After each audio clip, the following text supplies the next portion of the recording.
All right, this is the new Frameworks downhill bike that we have for Asa and Angel next week for World Champs in Andorra.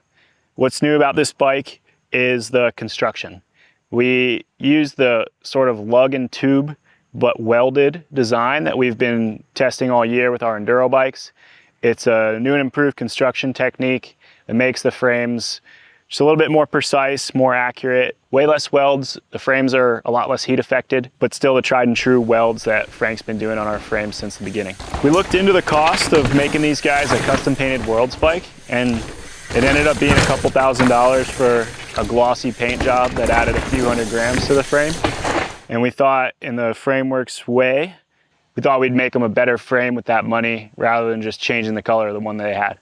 So this frame now pretty much uses 3 CNC parts: the head tube lug, the rocker pivot mount, and the bottom bracket main pivot mount. What's nice about this is a lot of points are captured in one CNC part, so the frames are really accurate. There's a lot less welds, and they snap together super easily. All the tubes are the same that we've been running. They're 6061 T6. They're laser cut to fit these lugs, so there's a small protrusion on the lug, the tube snaps over it, and then Frank can get a full penetration weld around it. He actually made a really cool fixture that is kind of like a rotisserie, he calls it, where he can rotate the frame to get that weld around the tube. It's pretty hard to weld around in a circle on a tube, but with that tooling that we made, it works pretty well. These bikes also use the new chainstay that we made for our enduro bikes. I explained in one of my other videos that we didn't have the enduro bike designed at the time when we made the carbon chainstay and seat stay, and ultimately the first gen downhill chainstays didn't fit.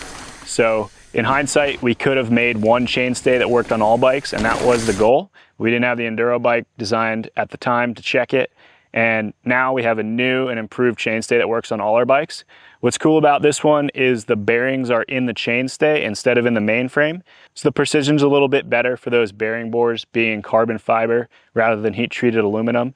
The bearings are also at a wider stance, so they're a little bit stronger position on the frame. And we use a really cool keyed axle that fits into our main frame and is really easy. You only tighten it from one side. You don't have to get behind your chainring to tighten your main pivot. After riding these bikes for a while, it's crazy how much smoother the whole linkage system moves. I think just that precision of the main pivot bearings and being at a little bit wider stance just makes the whole linkage so smooth. Even after being ridden and power washed and beaten the crap out of, these new chainstays have been super smooth. Cable routing is also a bit cleaned up. We offset the cable guides to the left of the frame. That way they kind of run down a little bit offset and into the chainstay really nicely. The gear cable goes inside the chainstay on the non-drive side, goes through the bridge and out by the derailleur. If you're changing a gear cable, you're probably taking the cable out anyway.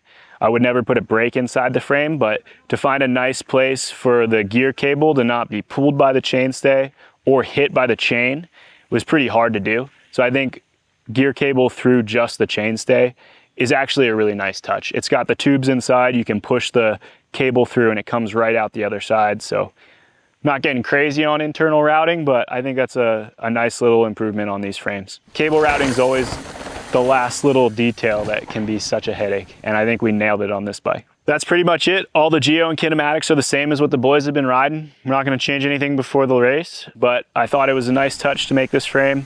This is my bike. This will be a spare for them next week if they need it. Their bikes will have a couple nice little touches for World Champs. We made some cool head tube badges with their name and signature that'll match the kits. The kits Fox sent are insane. I can't wait till everybody gets to see those. And yeah, they'll have a couple little matching parts that'll look nicer than just my plain stock frame. So keep your eyes out for all the special stuff for World Champs.